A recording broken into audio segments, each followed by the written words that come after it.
en esta presentación. Soy el internacionalista Raquel Morillo Daja, he sido profesor universitario. Mi línea de investigación durante más de 10 años ha sido fundamentalmente el problema territorial fronterizo y de soberanía del Esequibo, y en esta oportunidad, en estas jornadas de investigación de la Universidad Bicentenaria de Aragua, presentaré su historia y geografía. Agradezco mucho a la universidad la oportunidad de permitirme disertar sobre este antiguo y gran problema venezolano que aún no está resuelto. La pregunta generadora para la discusión, el debate del tema es: ¿se puede recuperar realmente el territorio Esequibo? Tenemos que ubicarnos en espacio primeramente, por tanto debo hablar de qué es Guayana. Guayana es una extensa región ubicada al noreste de América del Sur que está comprendida entre el Océano Atlántico, el río Orinoco, el río Amazonas, el río Negro y el Caño Cassiquiare. Eso desde el punto de vista geográfico abarcan aproximadamente unos 2,5 millones de kilómetros cuadrados. Desde el punto de vista poblacional es aproximadamente la misma población. Entonces se trata de una zona muy poco poblada. Aún hay espacios que no están plenamente explorados debido a lo inhóspito y lo intrincada que es la selva en la región guayana. Eso a su vez forma parte de lo que se llama la Orinoquia y la Amazonia. Entonces, desde el punto de vista político-administrativo, comprende la Guayana Francesa, que es territorio de ultramar francés, capital Cayena; Surinam, que es la antigua Guayana holandesa, capital Paramaribo; Guyana, que era la antigua colonia de Guayana inglesa o Guayana británica, su capital es Georgetown y es independiente desde 1966, y es el país con el que tenemos el conflicto territorial fronterizo y de soberanía por el Esequibo. Está el sureste de Venezuela, que es la región de la Guayana venezolana, Amazonas, Bolívar y del Tamacuro. Y finalmente el norte de Brasil, donde están las ciudades de Boa Vista, Manaus, Belém do Pará, Macapá, etc. El Esequibo. ¿Qué es el Esequibo? Bueno, el Esequibo es un río que de la región guayana, que nace en el extremo sur, en el interior de la Guayana profunda, en la sierra de Mapuera, y que recorre una distancia de aproximadamente 1.000 kilómetros de largo hasta su desembocadura en el Océano Atlántico. El río Esequibo se ha tomado desde tiempos coloniales como la frontera oriental venezolana. Y ese río a su vez le da nombre a la región, al territorio. De allí que se llama territorio Esequibo o Guayana Esequiba. Ese territorio que recibe el nombre del río tiene una extensión de 159.500 kilómetros cuadrados, que equivale a todo el occidente, el centro y las islas venezolanas. También habría que sumarle el lago de Maracaibo para igualar ese territorio. Si se ve desde el punto de vista internacional, equivale a la suma de Cuba con República Dominicana, o sumar 13 veces las Islas Malvinas, para que tengamos una referencia, ¿no?, de lo que está en riesgo y lo que está en juego en estos momentos para el país. Pero ¿por qué el Esequibo es nuestro? Bueno, el Esequibo es nuestro porque Venezuela es heredera de la corona española, de sus títulos y de sus derechos históricos, que se inician en esta zona en el año de 1498 con don Juan de Esquivel, que fue uno de los navegantes y exploradores españoles que acompañó a la familia de Cristóbal Colón. Y se dice que este señor fue el primero que navegó el río Esequibo y lo bautizó con su apellido, ¿no?, río Esquivel. Y con el paso del tiempo y los mapas ingleses, portugueses, españoles, franceses, italianos, etc., terminó siendo río Esequibo. Desde 1648 el río Esequibo es la frontera oriental venezolana a través de la provincia de Guayana, de la Guayana venezolana. Esto posteriormente fue establecido o delimitado con más claridad el 8 de septiembre de 1777, cuando se crea la Capitanía General de Venezuela y que es el origen de la territorialidad venezolana, en el que se juntan y se suman todas las provincias que después, a partir de 1811, formarían la República. Una de esas provincias fue Guayana. Entonces, mediante el principio jurídico, el utis possidetis iuris, que significa como poseías de acuerdo al derecho, seguirás poseyendo, la República de Venezuela, que nace el 5 de julio de 1811, asume el territorio, los actos, derechos y atribuciones que tenía la antigua Capitanía General de Venezuela, la Venezuela colonial.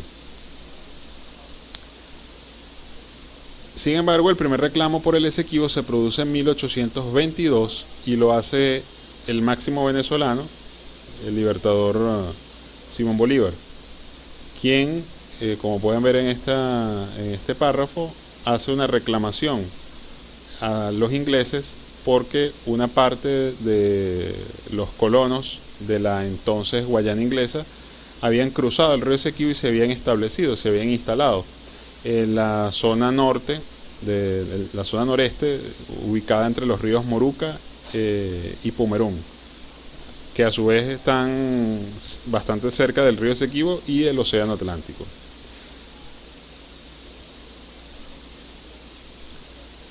La reclamación propiamente dicha inicia en 1841, porque unos años antes el señor Robert Schomburg, que era un explorador y un naturalista alemán parecido a Alejandro Humboldt, pero al servicio del gobierno británico, es contratado por la Sociedad Geográfica de Londres unos años antes, 1835, para explorar lo que la Gran Bretaña le había adquirido, había tomado, había comprado a los holandeses para formar esa colonia de la Guayana inglesa.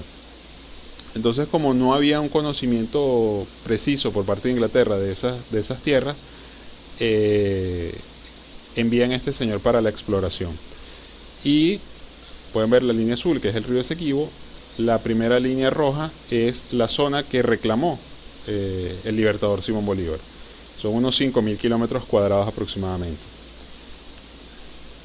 Pero este señor empieza a establecer fronteras sin ningún criterio histórico, jurídico o geográfico, sino simplemente bajo su capricho personal de lo que él creía le correspondía a los ingleses y bueno, para beneficiar y favorecer los intereses de Inglaterra. Entonces, en esta segunda línea, él ya abarca 140.000 kilómetros de territorio venezolano, incluyendo la desembocadura del Orinoco, que es estratégica porque permite controlar toda la navegación interior del Orinoco, barcos que entren y barcos que salgan, y a su vez, como está en la región Guayana, permite conectarse con el río Amazonas y entrar por la desembocadura del Orinoco y salir por el delta del Amazonas. Incluso el río Orinoco, a su vez en su propia cuenca, puede llegar a las cercanías de Bogotá a través del Meta. Entonces es a partir de este año 1841 cuando empieza la disputa. Y Venezuela envía ante la Corte de Londres a sus mejores hombres, como Alejo Fortique, que descansa en el Panteón Nacional, y Rafael María Baral. Pero aunque se hicieron unos intentos de negociación, de establecer definitivamente y formalmente por tratado con Inglaterra la frontera entre ambos territorios, nunca se llegó a un acuerdo.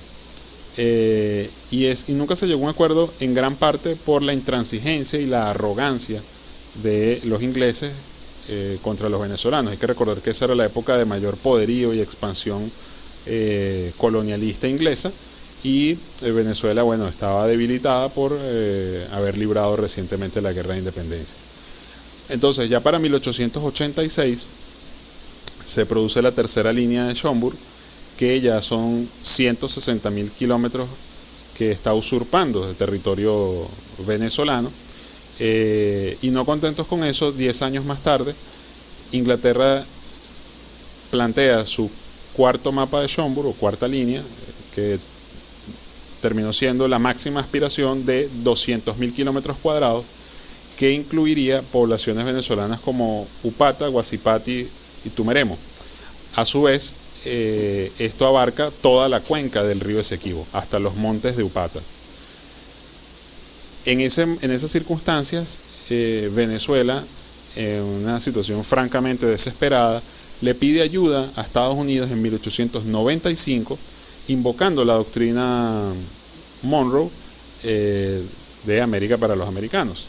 Entonces, Estados Unidos se da cuenta que Inglaterra está abusando de su poder, que ese control territorial que estaba ejerciendo sobre las zonas del Orinoco y del Esequibo podían constituir una grave amenaza a los intereses norteamericanos en América, y decide intervenir en el asunto a través del presidente Grover Cleveland, que nombra una comisión para esclarecer los hechos. Después de que se nombre esa comisión, Estados Unidos presiona a Gran Bretaña para negociar, y es entonces cuando se produce la firma del Tratado de Washington de 1897, un tratado arbitral en el que se nombraron 2 jueces estadounidenses representando a Venezuela y 2 jueces británicos representando a la Gran Bretaña,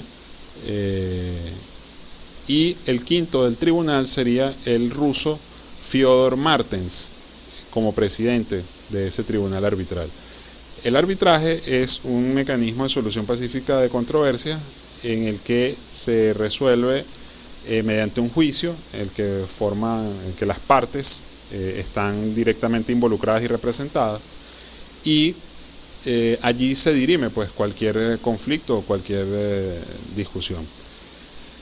De ese tratado Venezuela no se representó directamente porque Inglaterra no lo permitió, debido a que ellos consideraban que nosotros éramos indios bananeros hediondos atrópicos, hombres de color semibárbaros con quienes no se podían sentar en la misma mesa a discutir estos importantes asuntos del derecho internacional. Entonces tuvimos que entregarle la representación a Estados Unidos, que era el único interlocutor válido en América a ojos de los europeos. Estos señores se reunieron en París y el día 3 de octubre de 1899 emiten lo que se conoce como el laudo arbitral de París. El laudo arbitral es la sentencia, la decisión de esos jueces. La sentencia fue unánime y desde ese día, como pueden ver en la línea azul, que es el río Esequibo y era la frontera, la línea fronteriza pasó a ser la de color rojo. Y desde entonces esa ha sido la situación, ha sido el status quo, ¿no? Que ha estado en manos de Gran Bretaña desde entonces. Un territorio que tenía 400 años bajo control y dominio español y luego venezolano, pasó literalmente de la noche a la mañana bajo dominio inglés. Y no contentos con eso, a Inglaterra se les concedió los derechos de navegación sobre los ríos Barima y Amacuro, que desembocan en el Orinoco, lo cual estaba totalmente fuera de lugar según el Tratado Arbitral de Washington. Esto nos trae a la pregunta que muchos venezolanos se hacen: ¿está perdido para nosotros? La respuesta es que no, puesto que el día 12 de noviembre de 1962 se produce la denuncia internacional del laudo, realizada por nuestro canciller Marco Falcón Briceño en Naciones Unidas, y anula allí, ante esa importante instancia internacional, al laudo arbitral de París. Venezuela lo declara nulo, írrito e ilegal, y se busca forzar a los ingleses a entablar nuevas negociaciones para resolver el asunto. En parte esto se hizo porque a unos años antes se había descubierto el memorándum Mayer-Prevost, que reveló las intimidades del laudo y de cómo Venezuela fue despojada y fue ultrajada y humillada en el laudo arbitral de París. Entonces, con esos elementos en la mano, más el hecho de que Venezuela era un país democrático, estable, petrolero, mientras Inglaterra estaba debilitada por la descolonización y las secuelas de la Segunda Guerra Mundial, los ingleses esta vez sí aceptaron negociar con nosotros y empezar a discutir seriamente el asunto. Entre las acciones que se hicieron en esos años está, por ejemplo, este mapa oficial de 1965, que es el primero que reincorpora el territorio Esequibo como parte de Venezuela. Lo reincorpora desde el punto de vista cartográfico en los mapas. Pueden ver, ahí es el origen de las rayas, las famosas rayas en el mapa, y el nombre zona en reclamación, que es uno de los nombres oficiales que tiene esa zona. Un año después se produce varios hechos interesantes e importantes. Primero fue el Acuerdo de Ginebra, que es el 17 de febrero de 1966, que todavía está vigente. También se produce el 26 de mayo de ese año el nacimiento de Guyana como país independiente. Venezuela ese mismo día otorga el reconocimiento, pero con la reserva de que nosotros estábamos reclamando a la Guayana Esequiba hasta el río Esequibo. Y del río Esequibo hacia el oriente, hacia el este, era el territorio guyanés oficialmente reconocido por Venezuela. Y esa sigue siendo la posición oficial de nuestro país. También ocurrió a finales de ese año la ocupación por parte de las Fuerzas Armadas venezolanas de la isla de Anacoco, que es una isla fluvial en el río Cuyuni, de 27 kilómetros de largo, 27 kilómetros cuadrados, y está ubicada frente al territorio Esequibo. Esa ocupación produjo una crisis llamada crisis de Anacoco, que nos llevó al borde de la guerra con Guyana. En Guyana hubo una situación muy exaltada. El gobierno guyanés protestó enérgicamente, envió soldados a la zona. También turbas enardecidas entraron a nuestro consulado general, lo apedrearon, lo saquearon y quemaron la bandera venezolana, lo cual nos llevó, como les decía, al borde del conflicto armado. Finalmente se impuso la diplomacia y Guyana tuvo que aceptar el hecho consumado, ¿no? De hecho, hay que mencionar que una de las cosas que reclama Guyana ante la Corte Internacional de Justicia actualmente es la soberanía y la posesión sobre la isla de Anacoco. En el año 68, el presidente Raúl Leoni emite su decreto presidencial número 1152 para salvaguardar los espacios marítimos del territorio Esequibo, la proyección marítima. La costa del territorio Esequibo es de aproximadamente 250 kilómetros de largo, y el presidente Leoni no solamente para resguardar la costa del Esequibo, sino también la desembocadura del Orinoco, establece el decreto de la línea de base recta, a partir del cual se iba a medir el mar territorial venezolano en el Océano Atlántico. Entonces se establece esa línea de base recta que va desde Punta Araguapiche, en el estado del Tamacuro, hasta la línea media del río Esequibo. Y en rigor son tres líneas, pues la línea más conocida y más vistosa es la línea de base recta entre Punta Araguapiche y el delta del río Guainí, que tiene 104 millas de largo. Luego hay otra línea que va por el borde de la costa, de 96 millas, y finalmente hay otra línea que sí es de base recta, que está ubicada en el delta del Esequibo, que es de 28 millas de largo. Desde entonces esas líneas de base recta están trazadas en los mapas oficiales y las cartas de navegación. Y esto, como les decía, se hizo para proyectar y salvaguardar los derechos marítimos de Venezuela sobre el territorio. Porque Guyana tenía una ley una ley de navegación que establecía que el mar territorial era de 3 millas náuticas, mientras Venezuela ya había establecido 12 millas náuticas. Entonces se hizo en cierta forma como un solapamiento o buscar arropar esas 3 millas náuticas dentro de la reclamación venezolana. Un año más tarde, en 1969, ocurre la rebelión del Rupununi, en el que unos hacendados ubicados al sur de la Guayana Esequiba se alzan contra el gobierno racista de Forbes Burhan, pero ese alzamiento fracasa, si bien contó con apoyo logístico venezolano.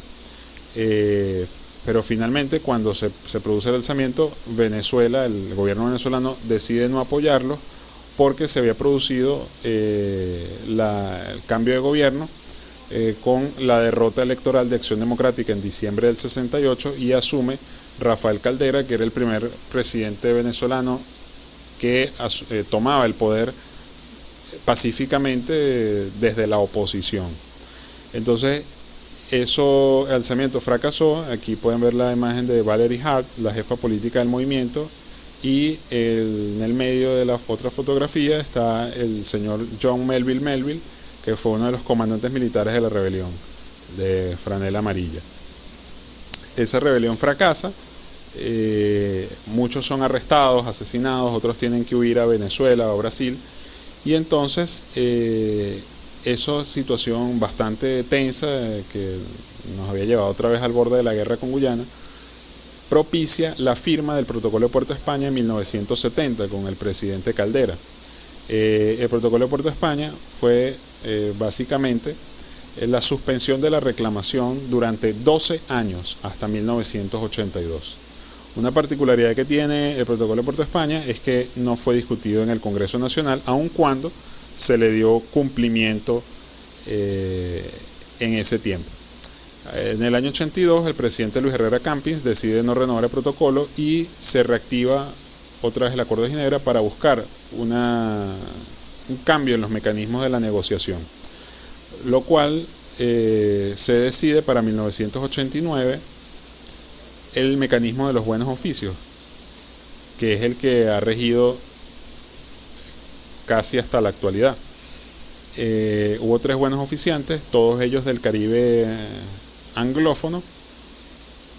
2 de ellos murieron, como fueron Jackman y Girvan, y después hubo otro buen oficiante que tuvo más bien el rol de mediador, como fue el noruego Dagny Lander, pero ninguno de esas 4 personas ha logrado llegar a un acuerdo completo y final sobre la controversia. Todo esto nos trae a la nueva realidad desde 1999.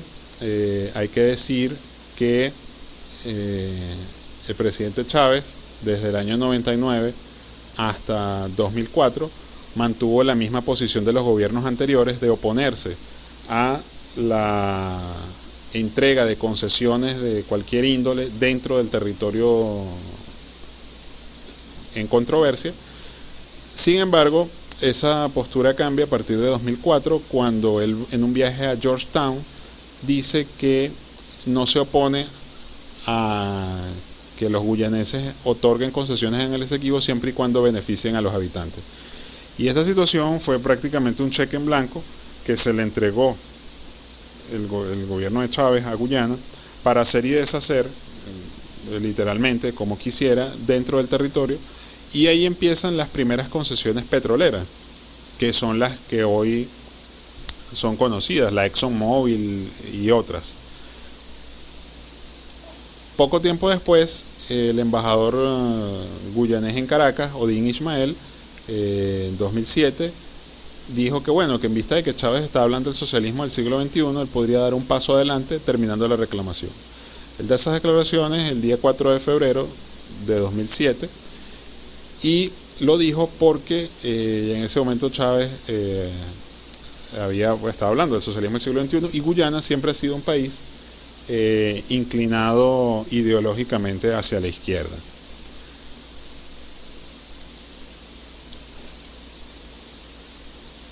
A partir de entonces, bueno, hubo una situación de bastante calma, salvo algunos episodios aislados. Ese cheque en blanco que les decía duró hasta el año 2013 con la captura del buque de exploración petrolera Técnic Perdana, que fue conducido bajo arresto a Margarita. Y bueno, eso fue en el año 2013. También en 2018 han habido algún episodio similar, incluyendo todo esto dentro de la aplicación de la figura del buen oficiante, que como les dije no llegó a nada en concreto. Todo esto nos retrotrae otra vez a hablar de la geografía, del espacio geográfico venezolano. Venezuela ha firmado fronteras en el mar con varios países, fronteras marítimas. Sin embargo, tenemos varias zonas que todavía no están delimitadas, por ejemplo con Colombia, con Grenada y especialmente con Guyana. Para Guyana, la frontera marítima con Venezuela es la línea amarilla que pueden ver a su derecha, mientras que para Venezuela la frontera marítima es la línea verde, que se proyecta desde el desagüe del Esequibo en el océano. Esto es parte también de la controversia marítima, que va de la mano con la terrestre. De hecho, la terrestre es más importante por el principio jurídico del dominio de la tierra sobre el mar.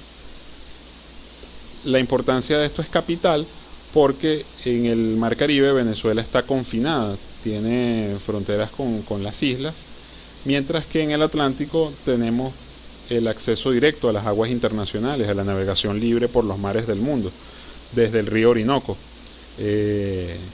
Y Guyana nos quiere trancar el delta del Orinoco, en el que los barcos venezolanos o extranjeros que vengan a nuestro país tendrían que pagar derechos de aduana o pedir permiso o someterse bajo la jurisdicción en primera instancia de Guyana, la vigilancia, etcétera, y eso no lo podemos permitir bajo ningún concepto, porque además ahí están las empresas básicas de Guayana, Sidor, todo eso está, bueno, por producción agraria que puede salir de los llanos, todo lo que se denominó en algún momento el eje Apure Orinoco está en un riesgo y está sometido bajo presión. Bueno, y hay una preocupación de la gente, sobre todo el estado del Tamacuro, de lo que pudiera pasar, ¿no? Porque Guyana pudiera obtener derechos prácticamente en el delta del Orinoco, ¿no? Prácticamente en la desembocadura del río, ¿no? de nuestro río padre. Dicho esto, bueno, continuando con el tema marítimo, hay que mencionar ahí las concesiones que se han dado en la zona marítima y terrestre también. Hay varias empresas de muchos países. La ExxonMobil es la más famosa, pero no es la única. Está una empresa china, que es la China National Offshore Oil Company, petrolera. Hay otra forestal, llamada Baishanling. Hay empresas canadienses de oro, de diamantes, de investigaciones en biodiversidad, uranio, etcétera. También hay intereses del gobierno de Brasil, que erigió un puente en la zona sur del territorio Esequibo. Y volviendo nuevamente al territorio de Venezuela, desde el punto de vista legal y geográfico, vemos que hay un solapamiento en ambos aspectos, en el cartográfico y el constitucional, por cuanto Guyana establece que ese territorio le pertenece y nosotros los venezolanos decimos que es un territorio venezolano, según el artículo 10 de la Constitución Nacional. Entonces esa es parte también del conflicto que tenemos actualmente, ¿no? No se puede continuar exponiendo la historia y la geografía del Esequibo sin hablar de la geografía humana, de la parte humana del problema, y hablo aquí en este momento de los esequibanos, de la gente, de la población. Por lo general se ha hecho abstracción de la gente del Esequibo como que si no existiera, como que si no viviera nadie, y no es así. De hecho, el tema humano es uno de los más desconocidos dentro de esta cuestión. La población se suma a unos 200.000 personas, 200.000 habitantes aproximadamente. De esos 200.000, la mayoría son indígenas, de diversas etnias: pemones, guaraos, macushis, guapichanas, entre otros. Y si decimos que el Esequibo es nuestro, entonces los esequibanos también son nuestros compatriotas, según el artículo 32 de la Constitución Nacional, que establece que son venezolanos por nacimiento toda persona nacida dentro del territorio de la República. Entonces, a estas personas no se les ha reconocido plenamente su nacionalidad venezolana por nacimiento, que es la que corresponde en estricto sentido, como si hubiesen nacido en Caracas, en Maturín, en Mérida, en Maracaibo, en Ciudad Bolívar, en San Cristóbal, en Margarita, etc. Reflexión final es que la reclamación por la vía diplomática debe continuar, pero la recuperación tiene que empezar. Por tanto, la sociedad venezolana debe lograrlo a través del acercamiento y conocimiento con nuestros compatriotas esequibanos que están allá en la selva de la Guayana Profunda, en buena medida a la intemperie, abandonados, y que nosotros debemos estar conscientes de ello, y que el Esequibo sí es recuperable. Esta es la pregunta inicial que yo hacía generadora. Yo sí creo, en base a mi experiencia de más de 10 años en el tema, que el territorio se puede recuperar dentro de una política de Estado pensada a mediano, largo plazo, aplicando un proyecto de recuperación social y económica. Recuperando a la gente podemos recuperar el territorio, porque hoy en el mundo es mucho más importante la población que un territorio. Entonces, hay que pensar en el Esequibo como algo más que la zona en reclamación y convertirla en una zona en recuperación. En recuperación, un proyecto que existe partiendo desde el punto de vista social y económico. Dicho lo cual, muchas gracias y espero les haya gustado. Estoy muy atento y pendiente de sus comentarios y bueno, esta interacción al respecto. Gracias.